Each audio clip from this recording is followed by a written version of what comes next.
There we go. Sorry. Now you ready? Now I'm ready. Let's restate that. My name's Jacob Sherman here today. Today is April 18th, 2009, and I'm interviewing Mr. Lew Wade as part of the O State Stories project with the Oklahoma Oral History Research Program.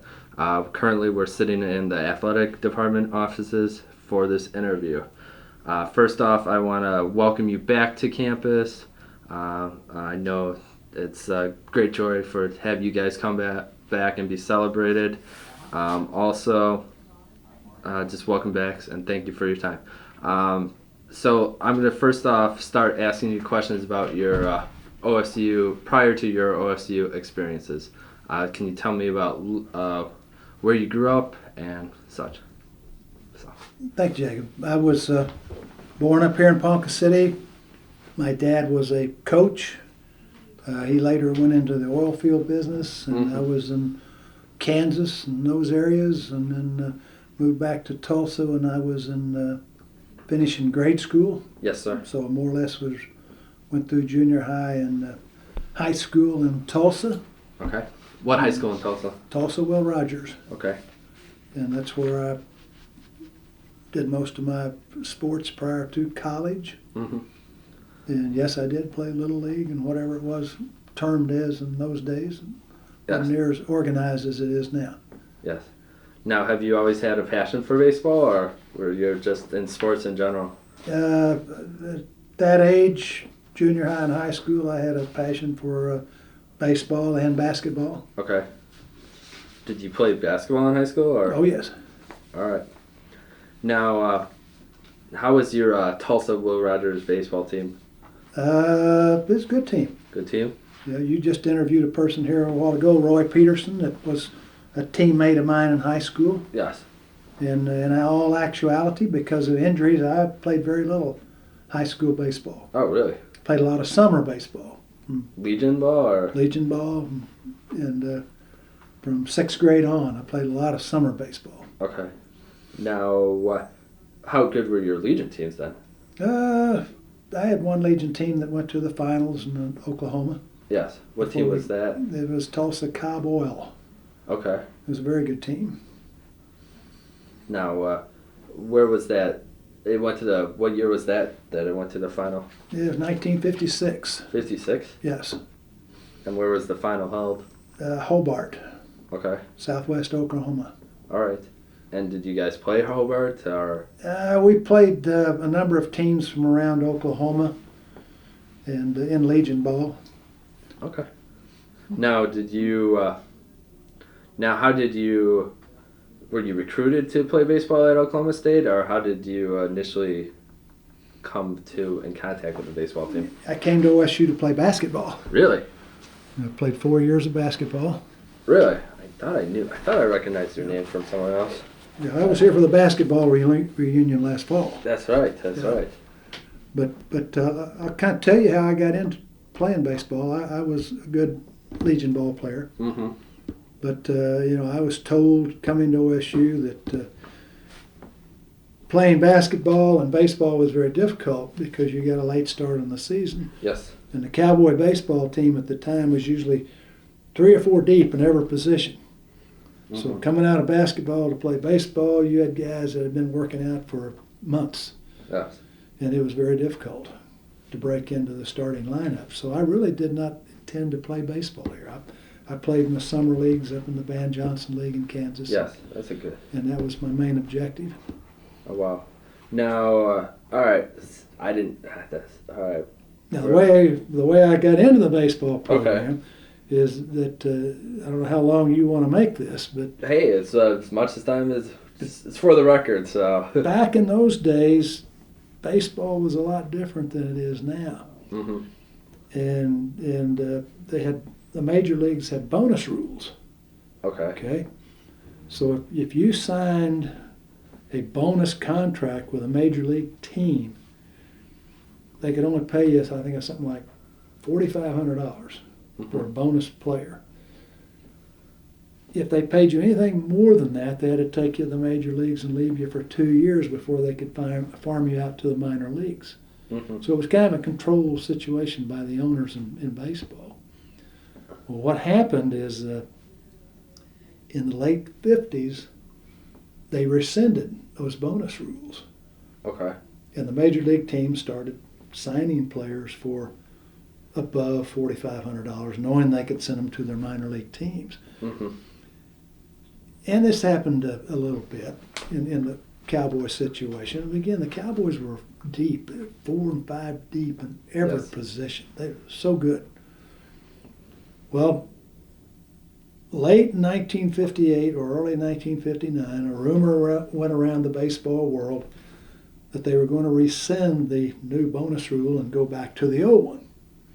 So that scared you? Well, it scared all the good players because we had a number of guys here that were in line to sign for some pretty good contracts. Mm-hmm. So there were specifically 3 or 4 guys. Jerry Adair, who I played basketball with. Yes. Lowell Townsend, I don't know if you've ever heard that name. Yes, that's a good name. We talked about one other this morning, Calvin Browning. All right. Lowell Townsend. These guys would have all played first team for the Cowboys. They all signed major league bonus contracts because they were afraid they were going to rescind the new bonus contract. Mm-hmm. And these guys all got $60,000-$100,000.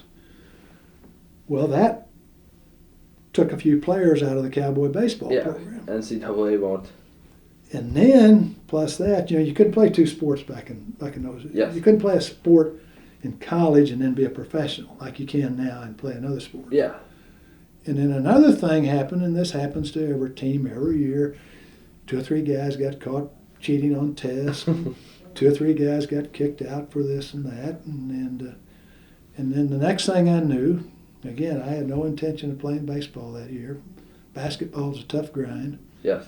You get out of there, you just want to go hide somewhere for a month or 2. And next thing I knew, the Cowboy coach, Toby Greene, came to me and he said, I want you to play baseball this year. And I said, that'd be fun. The Cowboys have a good program. They have a lot of fun on the road, and it's exciting. Mm-hmm. And basically, again, I hate to use that word more than once, but what happened is that due to all this deterioration, the first team Cowboy catcher, a guy named Ray Bond, had mononucleosis. Okay. Because this is the actual record, so this is actual bonus. So you just won't get the first part of the interview. But we're back with Lew Wade here, and he was detailing how he got his catching gig with the Cowboy baseball team. Anyway, all these guys got dismissed from the team or signed pro contracts and this and that. And Toby Greene came and said, we would like you to play baseball this year. And I had been a catcher up in the Van Johnson leagues, and really it had been more fun to go play golf. Yes. But the Cowboy baseballers had a lot of good trips. Mm-hmm. And had a lot of fun, a lot of parties and things like that. Right. So it sounded good to me, so I was on the baseball team. So, all right, because you were a basketball player, so that's going to lead me to a bunch of basketball questions, if you don't mind me asking. So, your scholarship was for basketball? Yes. Were your scholarship basketball? Yes. And what was your position in basketball? Well, back in those days, I was both a guard and a forward. Okay. Players weren't as big as they are now. Exactly. Now, who recruited you for basketball? Or Sam Aubrey, who Sam was Aubrey? assistant coach in those days. There's also, I believe, football too. He was with the football team. Back in those days, they did a little bit of everything. Right? Yes. And so, what was it like to play under for Mr. Iba? How many hours you got here? Yes. We can. It was a grind. It was a grind?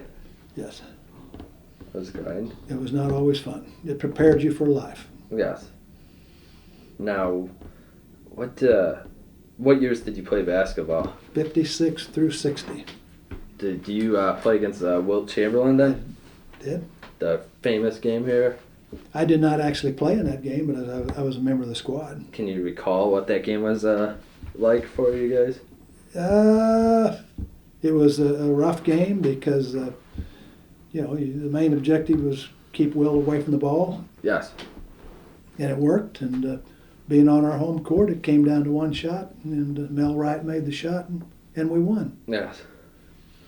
Was that your highlight of your collegiate basketball career? Or No. No. What was that? What was your highlight then? I'd have to say the Dick Sorgel and I were talking a while ago. We were on the same teams. The highlight of our basketball career is beating Kansas at Kansas our senior year. Fog Fieldhouse? Yes, first time that we'd ever beat them at Kansas, and we beat them by 10 or 12, 14 points. Oh, wow.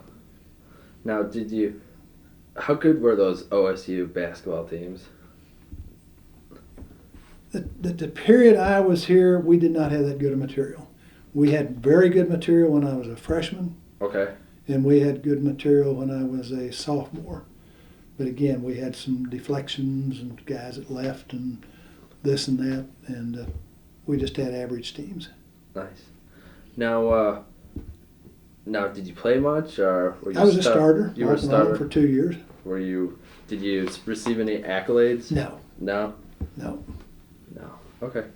Let's see if I would have I was a defensive player. Defensive player? Yes.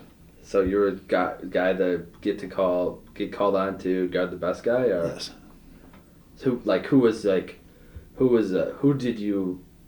What were some of the players that you guarded against that you can specifically recall? Probably one of our best jobs we did was we played West Virginia in a tournament in Kentucky, and we held Jerry West to 11 points one night. Really? They beat us by about 12 or 14, but we held him to 11 points. And you personally held him to that? Yeah. Myself and one other guy guarded him off and on. Oh, wow. And he's good.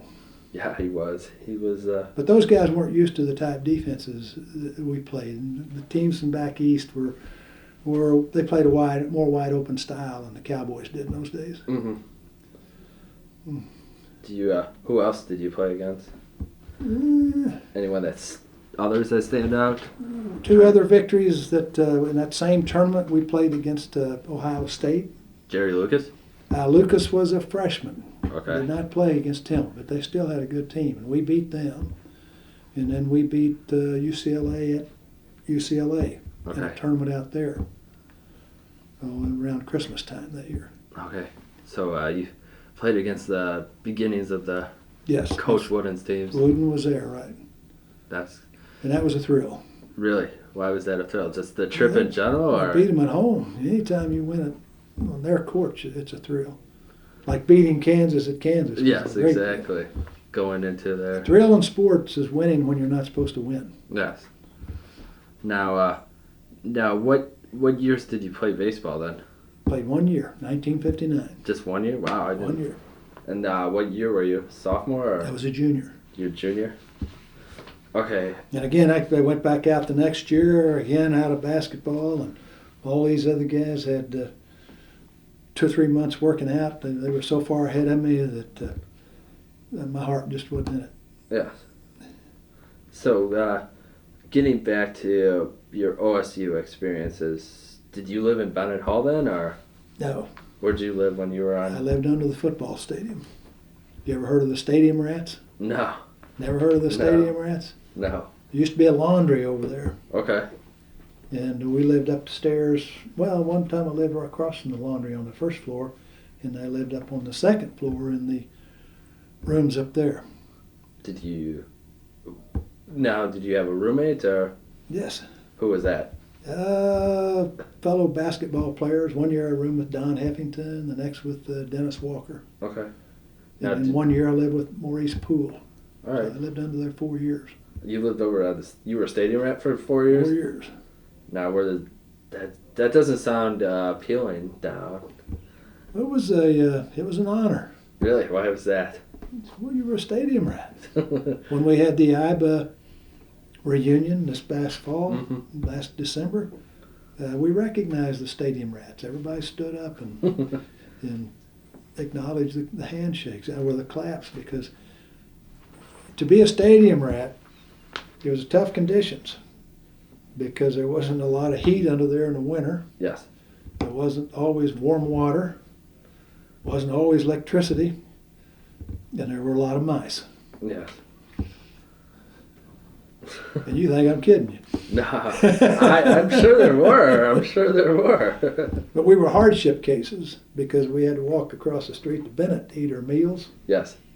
So we got paid what was called a stipend. We got $75 a month for living over there. And back in those days, that was a lot of money. Yeah, but what'd you do with that money? You're a basketball on girls and clothes. And, same thing any other normal college guy does with it. Nice. Now, what was your major here? I was in general business with minors in accounting and geography. Okay. Now, besides basketball, what other activities did you do besides basketball and baseball? What other activities did you? One year I ran track. Okay. And I was a Sigma Chi. Oh, really? And really, that's about all I did. You play sports, and you play more than one sport. You don't have a lot of time to. So, did you rush Sigma Chi when you were a freshman, or? Yes. What was that experience like? It was unique. Unique. I didn't ever live in the house because of living over here. So yes. You're kind of a. Eddie Sutton was a fraternity brother, pledge brother of mine. So it's kind of a celebrity deal. What was speaking of Eddie Sutton, what was he like back in those days? No, Eddie was a real neat guy back in those days. He was a lot of fun. He was 2 years older than I was, but we were in the same pledge class. Yes. And he was a real gentleman. Now, did you participate in the fraternity all 4 years that you were here? Yes. But again, you don't get to participate that much. Yeah, but it's still a fun thing to do. Yes. A fun diversion. Yes. Met a lot of good people. Are you still in contact with any of those Some guys? of them.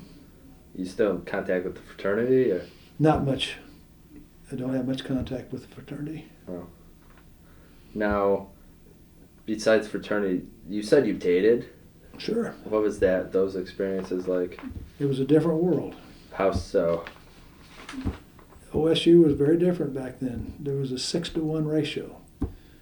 Okay. There were 6 guys for every girl. So, competition? There was a lot of competition. But you're a Mr. Basketball. You should have... That doesn't mean a thing on Friday and Saturday night. You know? What? I mean, it was a girl's paradise. Oh, Because you could go over to a sorority house or a dorm, and there were very few girls over there moving around on Friday and Saturday and Sunday nights. Yes. They all had dates. It was very good for the ladies.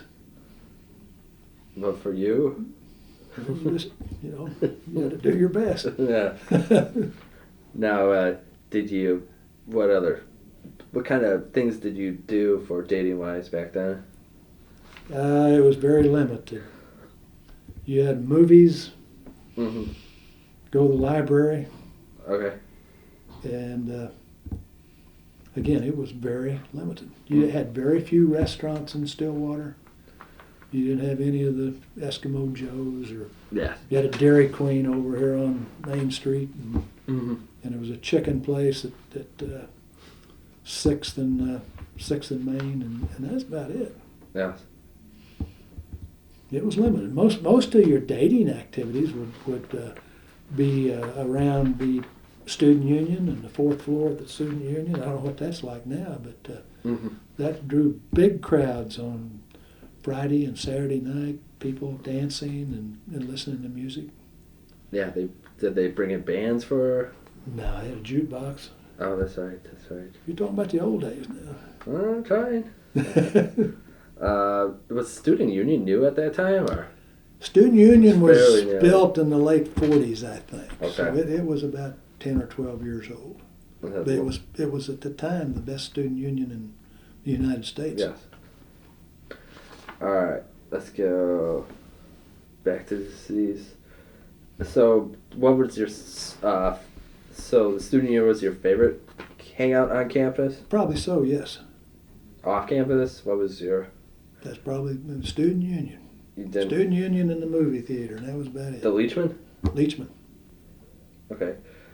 Did you you came to OSU at an interesting time period. There's so much changes going on during late 50s, early 60s. Did you ever make it to the Hideaway there? Or? The Hideaway wasn't there. No? It might have been the last year I was here, but Okay. So there wasn't anything up and down there. okay. Now, you came when the name change occurred, right? Yes. Or was it after? Or No, I was here when the change occurred. what was your opinion about that? Well, it was great. It's great. Yes. Now, do you consider yourself a Aggie or a Cowboy? Both. Both? I was an Aggie when I was a freshman, and I think it switched over during my sophomore year when we started wearing the Cowboy jerseys. Yes. But no, I think that was a great thing. What's that? Well, it just took university to a new level. Mm-hmm. I always liked Aggies and still do. Okay. But, Oklahoma State University is much higher recognized than Oklahoma A&M College. Mm-hmm. Now, you also came when the creation of the Pistol Pete mascot. Mm-hmm. Do you have any recollections about that? There was no guy running around but I saw Pistol Pete in homecoming parades. Oh, the original Pistol Pete. Oh yeah, they put him up on a stagecoach and tied him in so he wouldn't fall off, and give him a shotgun, and he rode down the street. That's cool. That's cool. I would love to see that. I'm sure the stories about him are just amazing. Yes. So now baseball season. We're coming back to the 1959 baseball year. So when did you? Because you started late. When did you start baseball? Well, March Madness, it would have been the end of March. Mm-hmm. Now, did you feel behind because that you were started? Sure. It's a totally different world. Walking out of basketball and going into baseball when you hadn't seen a baseball in 6 months. Mm-hmm. Now, what was that had to have been was it a relief to play baseball, or was it? It was fun. It was fun? Yeah, we all played for fun. Yes. A lot of these young guys now they're playing, they're so intense on maybe trying to make major leagues or professional baseball, but that was in the back of your mind back then, but the most prominent thing was having fun. Yes. And you enjoyed it. It. Now, did you practice under Gallagher? Yes. What was those experiences like? That was very, very tough. How so? You went down there and it was dirt, mm-hmm. and big concrete pillars, yes. and a batting cage, and dust, yes. and very poor lighting. That's why I hear. And Toby Greene had a different theory on batting practice. He did, they didn't try to get you in shape. They didn't try to throw it up there and let you get your timing and everything. Mm-hmm. It was full bore. Guys were throwing it. Yeah. They were throwing it full bore. And it was difficult. Mm-hmm. Because it was dark down there. Oh yeah. Very dark. And I was a catcher. Yeah. And if you can imagine walking out of the sunshine into a cellar, yes. and trying to catch a guy throwing 80, 90 miles an hour, it was an experience. As catcher. Now, did you play catcher in high school, or? No, I became a catcher the summer before up in the Van Johnson leagues in Kansas. I played on a team and all the catchers were injured, and I caught the last 6 or 8 games. And actually that's how I got into OSU baseball, because Toby Greene says, hey, I heard you caught a lot last year, and we've had this guy kicked out and this guy flunked mm-hmm. out, and this guy's got mononucleosis and we're down to 1 catcher. Would you come? And sure. That's good. Sure. How many games did you catch that year? 2. 2? What games were those? I caught one in, you got to understand, it's a different situation. Okay. Official games, maybe 1. All right. I caught a game playing at Rice in Okay. Texas, in Houston. Okay? But you got to understand that back in those days you only played 26, 28 games. Like now they play 50 or 60 or 70 games. Yes. And so because of that, you played a lot of inter-squad games. Mm-hmm. I mean, we probably played 2 to 3 inter-squad games a week. Okay. So did I play games? Yes, I caught a lot. Probably 10 or 15 games there. I played shortstop. I was also a shortstop. Mm-hmm. Now, 2 games. Now, did you get called up into any games, pinch hits or anything like that? I did play in 2 games. Played one at Rice, and I played one against some small college team later on in the year. Okay. And I got to bat once in Rice, and I got to bat once against a small college team. Okay. And how'd you do both those plate appearances? One of them I struck out, one of them I walked. Huh? Okay. 0 for 1 for your career at OSU? No. I got to pinch hit twice in the College World Series. Ah. I batted twice, got on both times, got on with an error one time, and got a base hit the other time. So 1 for 3. 1 for 3. Hey, 333 batting average, not bad. But in those inter-squad games, I got to bat a lot. Yes. And I got to bat against some real pitchers in those teams. Yes. In those games. Our pitching staff then was probably as good as any minor league pitching staff in America. Mm-hmm. And it definitely as good or better than any college team. Yes. We had, again, after all these deflections and all these guys leaving, we really had left about 8 or 9 players that could play in the field. You know, infielders, outfielders, and catchers. But we had about 9 or 10 pitchers. Really? We had pitchers that never got to pitch that could have played and pitched frontline pitchers for any Big 8 team at the time. Mm-hmm. We had a guy pitch in the College World Series, and he's not here today. His name was Toby Bensinger. He's a left-hander. He came in and pitched the 4th or 5th game of the College World Series, and he had never pitched in a college baseball game. Mm-hmm. And he was a senior. Yes. And he was a left-hander. And he went 5 or 6 innings, and we were leading when they took him out, and he also hit a triple. And that was his first college baseball game. Oh, wow. It was a different world. But we played a lot of inter-squad games. Mm-hmm. You know. How'd you do against those pitchers? Well, let me tell you, nobody's told you about the inter-squad game? No, not. Coach Toby Greene was a very proud guy. Okay. I mean, he liked to win. He was driven. Mm-hmm. And we were playing these inter-squad games a couple times, 2 or 3 times a week.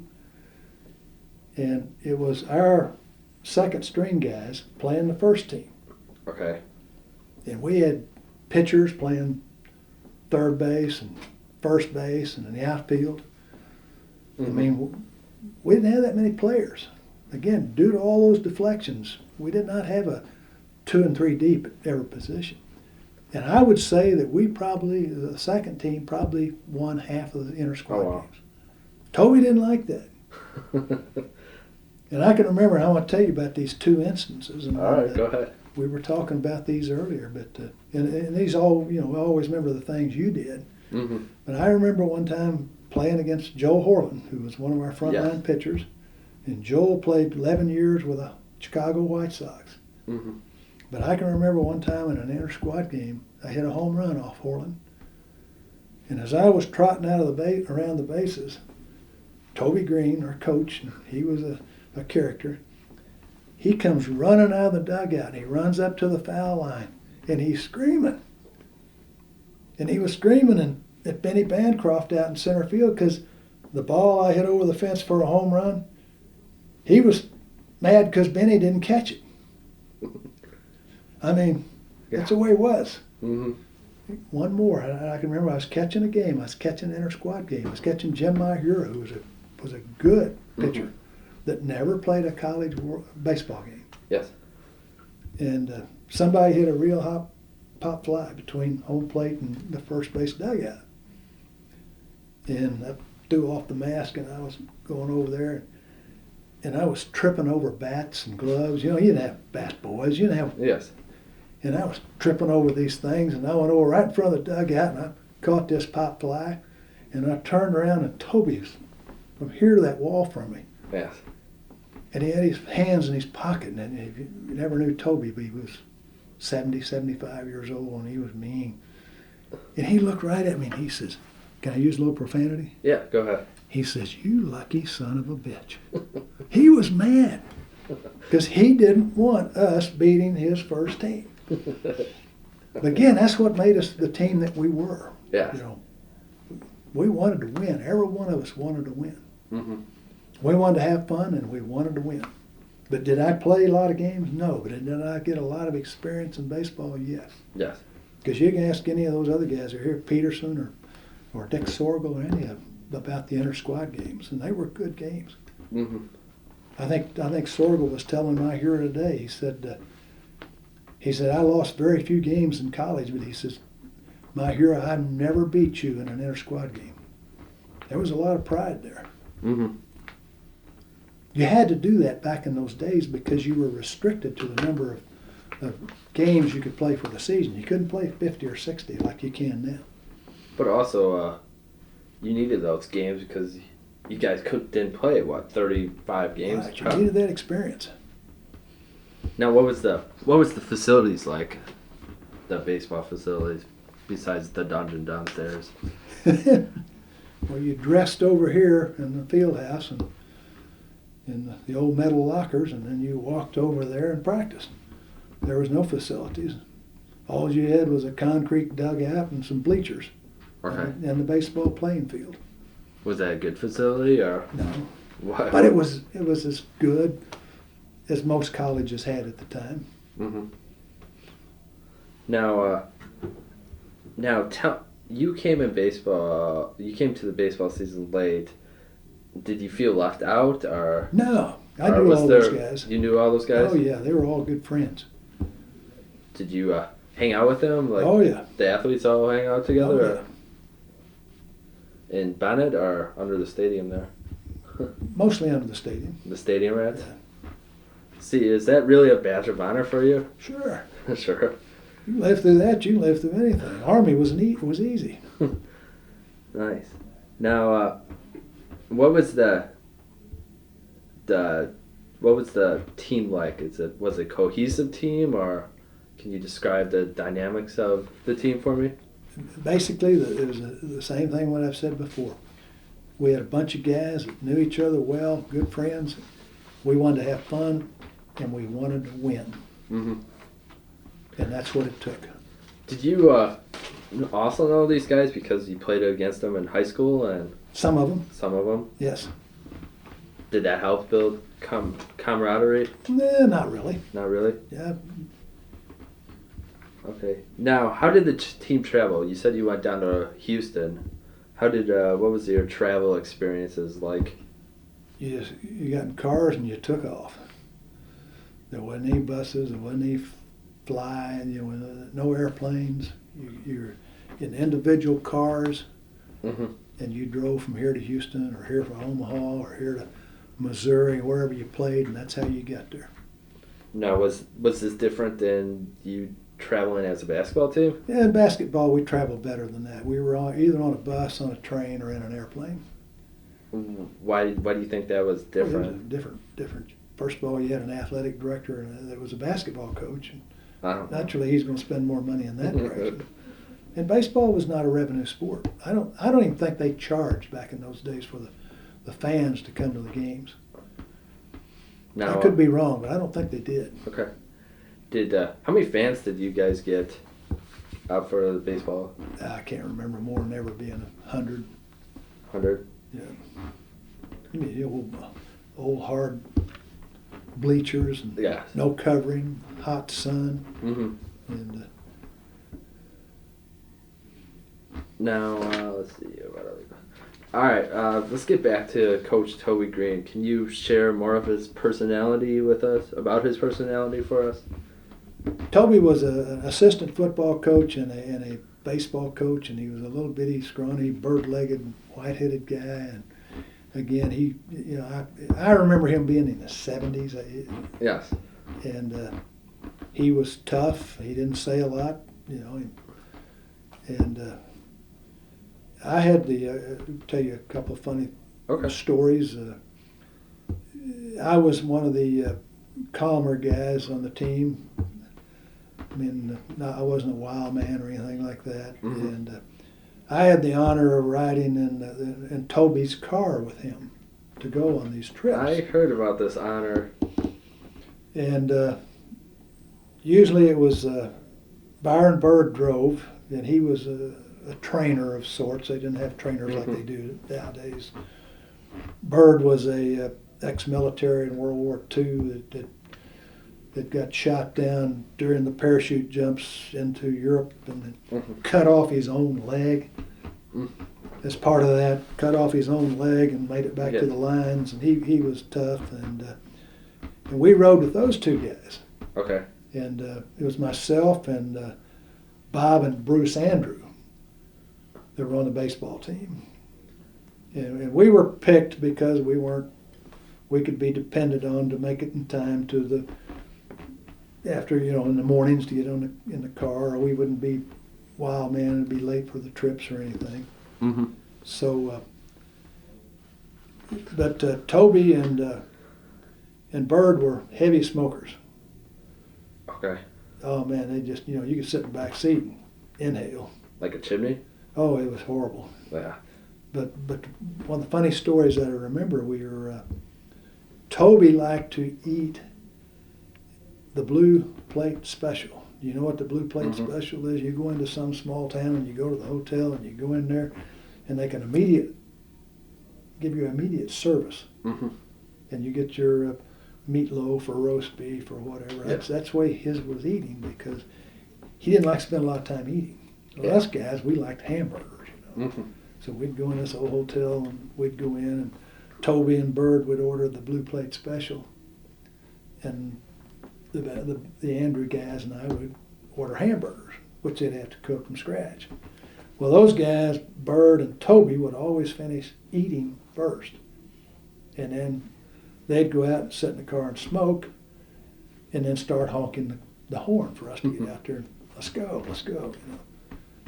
Well, one time we went into this little scroungy town in Kansas on the way up to who knows where, and we stopped at this little hotel that they'd stopped at 100 times before, and we go in, and they order the blue plate special, and we order the hamburgers. Well, for some reason, they were out of the blue plate special, so we got served first. Okay? Yes.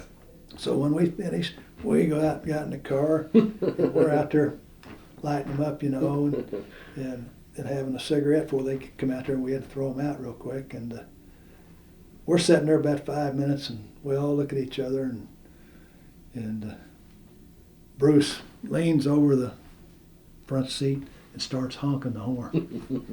And it was hilarious. Toby come flying out of that hotel. I mean, he came flying out of that hotel. He says, "You bastards," whatever he said. But it was funny. We laughed at that. And the other thing I can say about him that was really funny, that the day after we won the College World Series, Okay. we're leaving Omaha. We had left the hotel, and we're driving down the street, and it's busy traffic in Omaha. We had just won the College World Series, and we all had these magnificent plaques. I mean, really, really. A plaque like what they gave us for winning that thing would probably cost $200 today. Okay. They gave each one of us this beautiful plaque.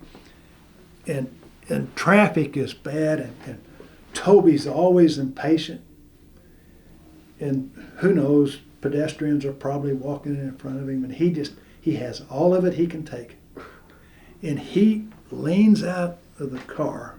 Of course, cars didn't have air conditioning. He'd roll down the windows, and he leans out the car, and he takes this brand new plaque, and he's banging it on the side of Bird's car. I mean, he is so impatient to get out there. You'd think he'd been mellow after just winning the NCAA championship. But he was a character. He was a real character. Now, how does he compare with Coach Iba? Since you played under both of them. Yeah, you're talking apples and oranges. Okay. Okay. It was a totally different situation because basketball was so controlled. You couldn't go out and get a hamburger. You know, they knew where you were every second. And when we were on baseball trips, we'd drive to Boulder, Mm-hmm.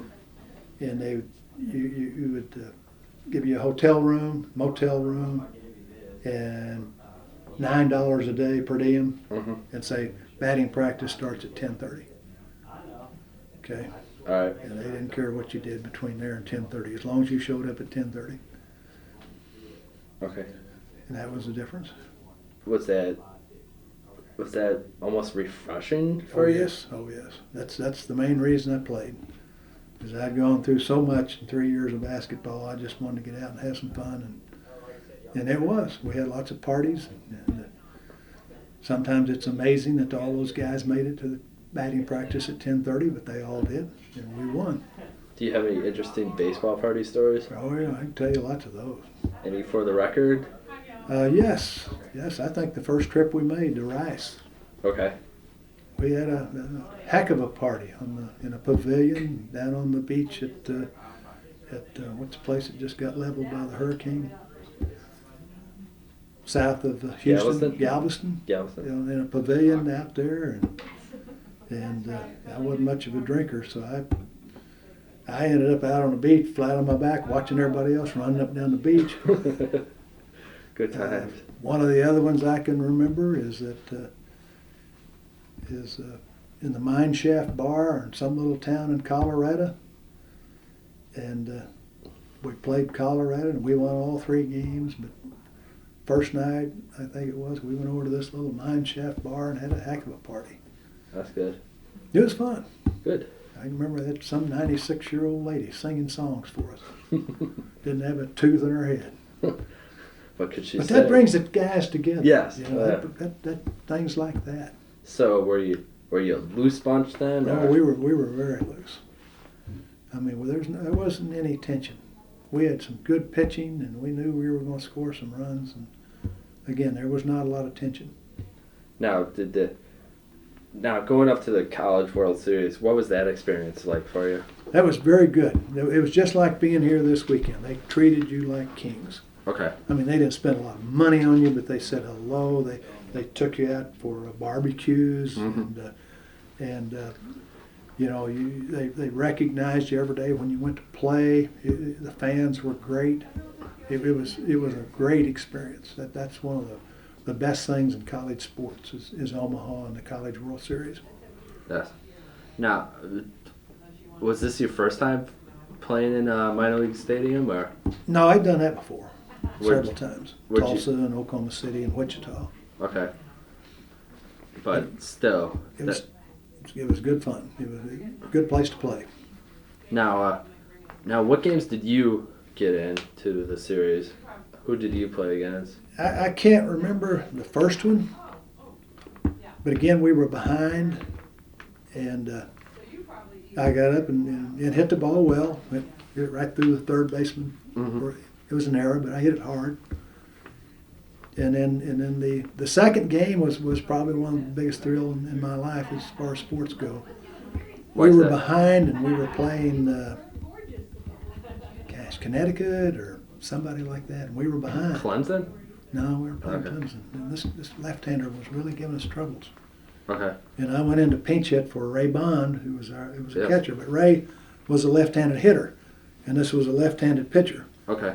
And That was a matchup thing, yes, basically. I got a base hit to right, and started a rally, and I think we eventually scored 3 or 4 runs and won that game. And then the next game we won was the championship game. Okay. And second, maybe not the second, one of the other thrills in my life in sports was when I came in here today, and I had 2 guys mention that pinch hit to me today. Oh, wow. I mean, 2 of my teammates, and I've never had that mentioned before. That was a real thrill. Oh, wow. You know, because I didn't get to play a lot, but I was a good hitter. That's good. But them telling me about that, it was a real thrill.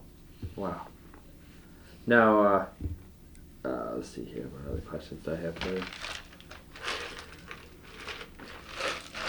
Now, How would you think the 59 club would rank with the other great OSU baseball teams? If you could take the 59 pitching staff and put them out here on the field right now, you could take that team right there to the College World Series.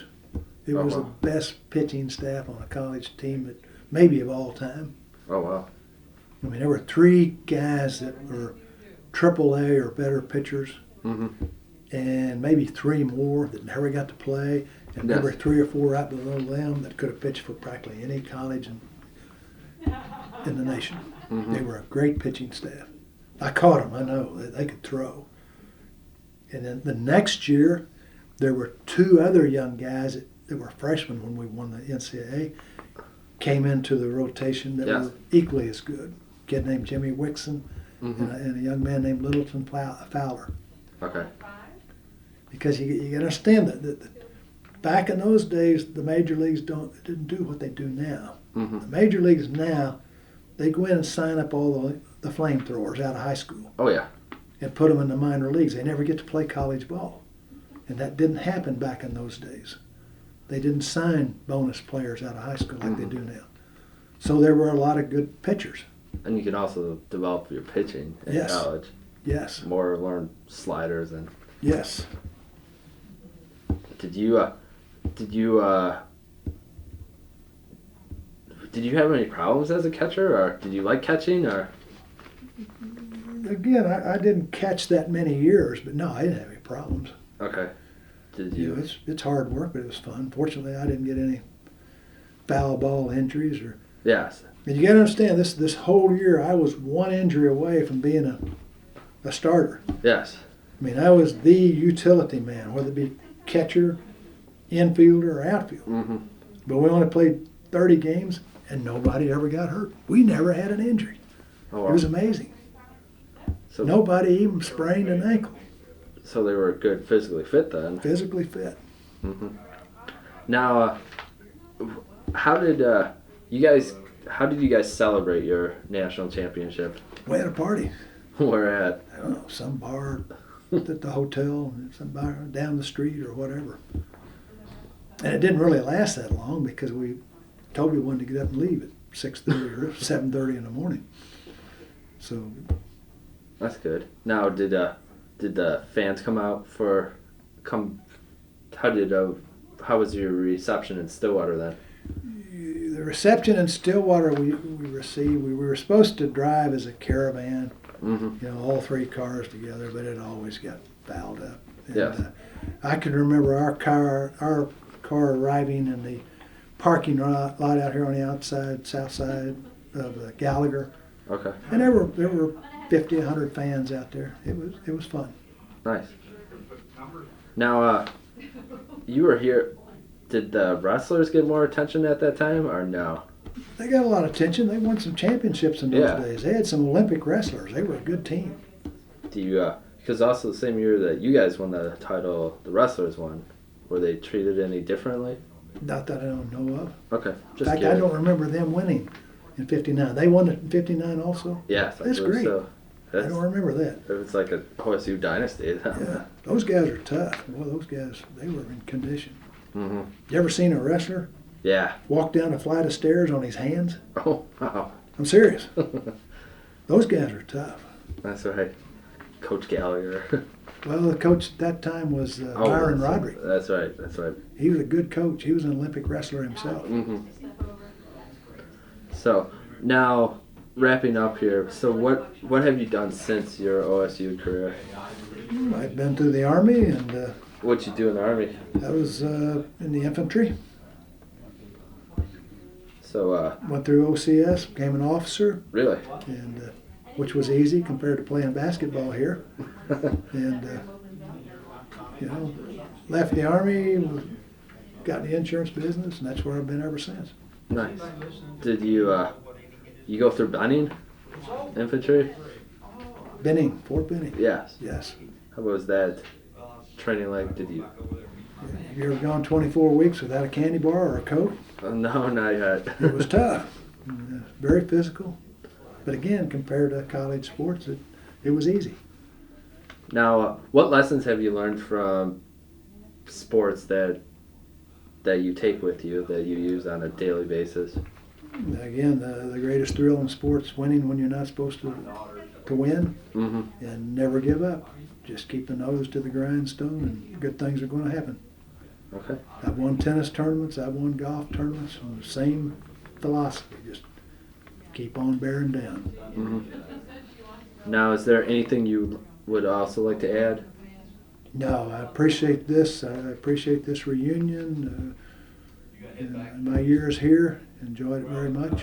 Now, have you been following Cowboy sports lately, or are you still an avid follower? You got to understand, have you ever played before 20,000 people? No, I have not. When you play before 20,000 people, you have a tremendous adrenaline flush.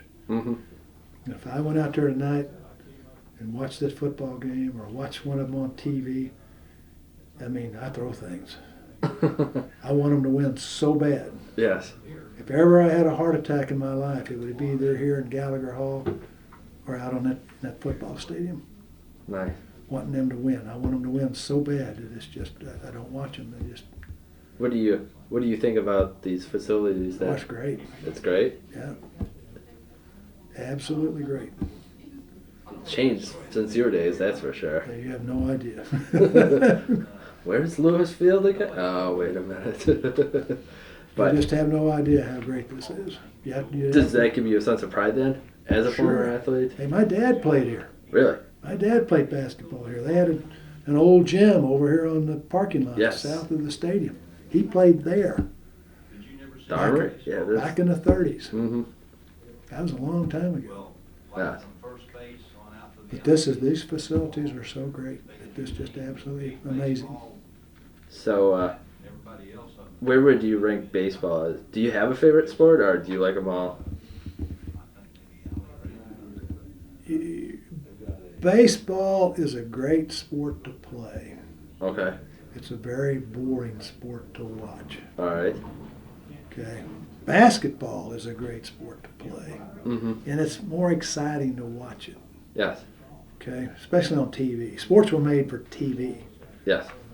Football, I was never big enough in high school to play football. Football is a great sport to play. But in person, you can't really tell what's going on. Yes. You got to watch it on TV to know what's going on. Thankfully, television came along that it's so great for sports. Yeah, exactly. Back in those days, you didn't even know who had the ball out on the football field. That's all right. But anyways, thank you for your time here today. Thank you. It's been a pleasure. Thank you. And I hope you enjoy the festivities that... we've thoroughly enjoyed this. Okay. We really appreciate you guys doing this. Thank you, sir.